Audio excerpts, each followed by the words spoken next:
welcome to G Fun Facts Online. What if I told you that one of the world's most lethal poisons is derived from the same plant that gives us a common household laxative? Inside the humble castor bean, a byproduct of making castor oil, lurks a silent and incredibly efficient killer, a protein named ricin. Its story weaves through history, from laboratory discoveries to Cold War assassinations, and even into the cutting edge of cancer research.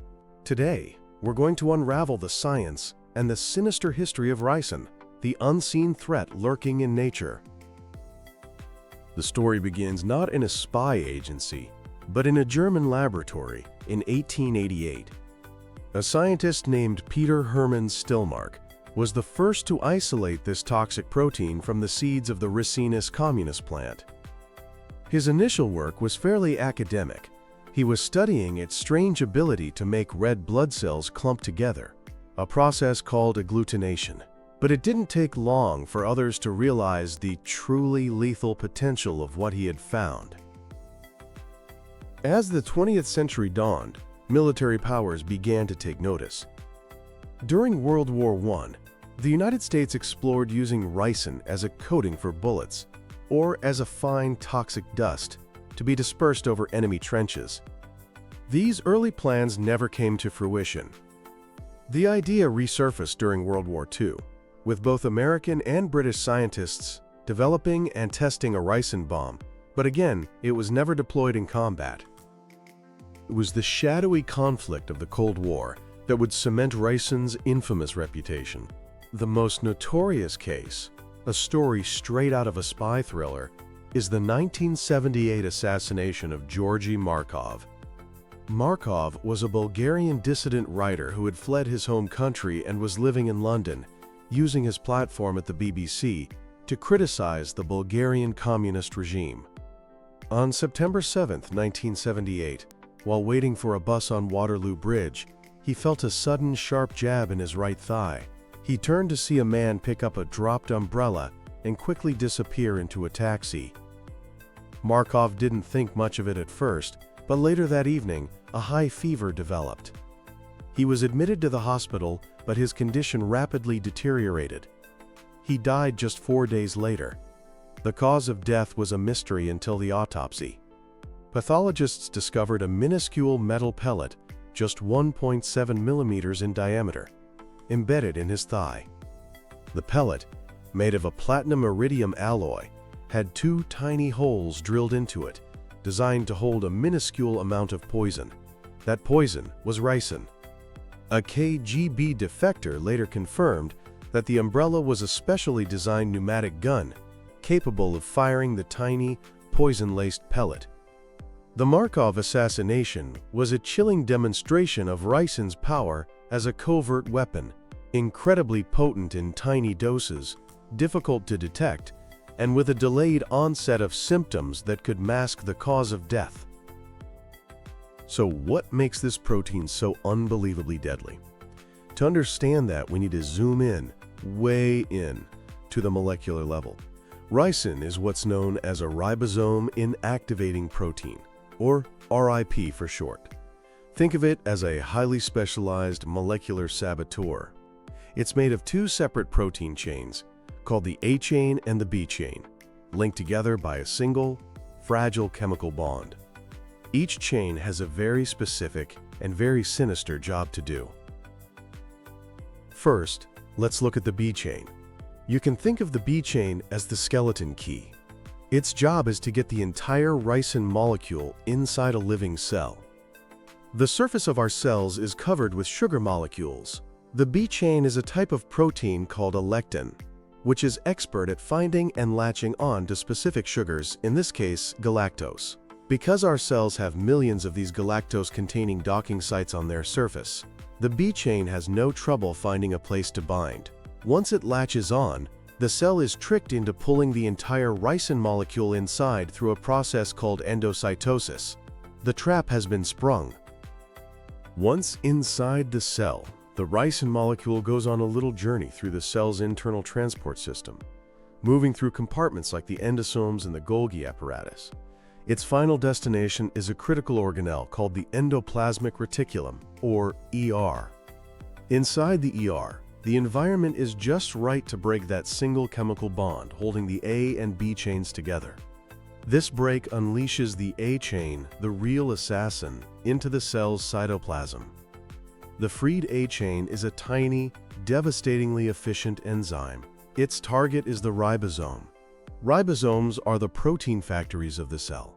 They read genetic instructions from messenger RNA and assemble the proteins that are essential for absolutely everything the cell does, from creating its structure to carrying out chemical reactions. The A chain heads straight for the ribosome and performs a single, catastrophic act of molecular sabotage. It works as an N-glycosidase, which is a fancy way of saying it snips off one specific molecule, an adenine, from the ribosome's RNA backbone. This single snip is like pulling a critical wire in the factory's main control panel. The ribosome is instantly and permanently disabled. It can no longer make proteins. The truly terrifying part is the efficiency. A single ricin A chain molecule can inactivate thousands of ribosomes every minute. With its protein factories shut down one by one, the cell is starved of the essential proteins it needs to function and survive. It's a slow, inevitable death sentence for the cell. This cascade of cell death is what ultimately leads to the symptoms of ricin poisoning. The exact symptoms, their severity, and how quickly they appear depend entirely on how the toxin gets into the body. Exposure can happen in three main ways: inhalation, ingestion, or injection. Inhalation, breathing in ricin as a fine powder or mist, is by far the most lethal route. The delayed onset is deceptive. Initial symptoms might not appear for 4 to 8 hours, and they can start off looking like a severe flu, fever, cough, nausea, and a feeling of tightness in the chest. But behind the scenes, the toxin is destroying cells in the lungs. This leads to a buildup of fluid, a condition called pulmonary edema, which causes severe difficulty breathing. The victim's blood pressure plummets, and within 36 to 72 hours, respiratory failure can lead to death. The second route is ingestion, like eating food or drinking water contaminated with ricin. Here, the symptoms are primarily gastrointestinal and usually begin within 6 hours.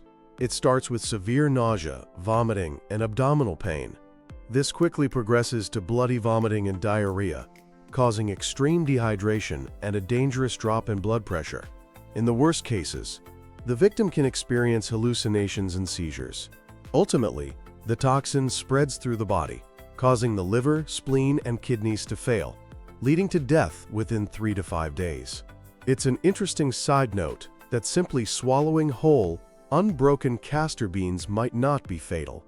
The bean's tough outer shell can often pass through the digestive system intact. The danger comes when the beans are chewed or broken, which releases the ricin to be absorbed by the body. Finally, there is injection, the method used against Georgy Markov. This delivers the toxin directly into the bloodstream and tissues. It causes immediate and massive destruction of muscle and lymph nodes near the injection site. From there, the toxin spreads rapidly throughout the body, causing major organs to fail and leading to widespread internal bleeding. It's a direct and brutally effective attack. While the Markov assassination is the only confirmed successful killing with ricin, the toxin has unfortunately remained a weapon of interest for criminals and terrorists. Its relative ease of production is a major factor. The castor bean plant is grown globally for industrial and decorative purposes, making the raw material widely available. In the 1990s, a militia group in Minnesota was caught plotting to use ricin against law enforcement. In 2003, letters containing ricin were sent to the White House and a U.S. Senator's office. And in 2013, similar ricin-laced letters were addressed to President Barack Obama. These incidents, though thankfully thwarted, highlight why ricin is classified as a Category B bioterrorism agent.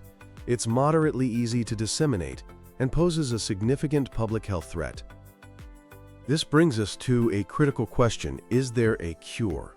As of today, the answer is no. There is no approved antidote for ricin poisoning. Treatment is entirely supportive, which means doctors can only manage the symptoms and try to minimize the toxin's effects.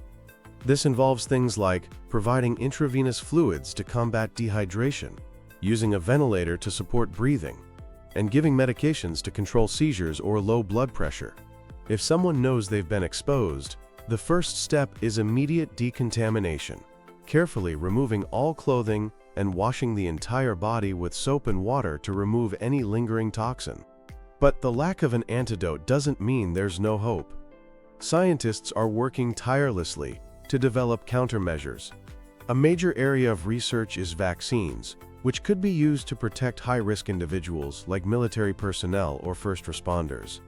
Another promising avenue is the development of neutralizing antibodies, molecules that can bind to the ricin toxin in the bloodstream and inactivate it before it can enter cells.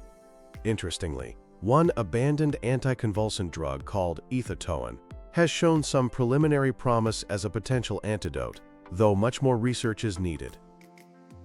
Now for the great paradox of ricin. The very mechanism that makes it a deadly poison also gives it potential as a powerful medicine, specifically in the fight against cancer. Scientists are exploring using ricin in what are called immunotoxins.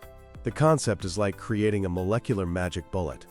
They take the deadly A chain of ricin and link it to a monoclonal antibody, a special protein designed to seek out and bind only to cancer cells. In theory, this immunotoxin would travel through the body, ignore healthy cells, and deliver its toxic payload directly to a tumor, killing the cancer cells from the inside out. The challenges are immense. The biggest hurdle is ensuring the immunotoxin is specific enough that it doesn't accidentally harm healthy cells. Researchers are trying to modify the ricin A chain to reduce its general toxicity while keeping its potent cell-killing ability. While other toxins have so far proven more practical for this type of therapy, the potential of ricin-based treatments remains an active and fascinating area of medical research. The story of ricin is a perfect example of the dual-edged sword of nature. It's a journey from a common plant to the shadowy world of espionage, from a terrifying biological threat to a potential source of a futuristic cancer treatment. Ricin's extreme toxicity and accessibility are a constant reminder of the biological dangers that exist, but the relentless scientific effort to understand it, disarm it, and even harness its power for good offers a powerful beacon of hope. The tale of this killer protein is far from over, as science continues to unlock its secrets, forever walking the fine line between a poison and a cure. Thanks for tuning in to G Fun Facts Online.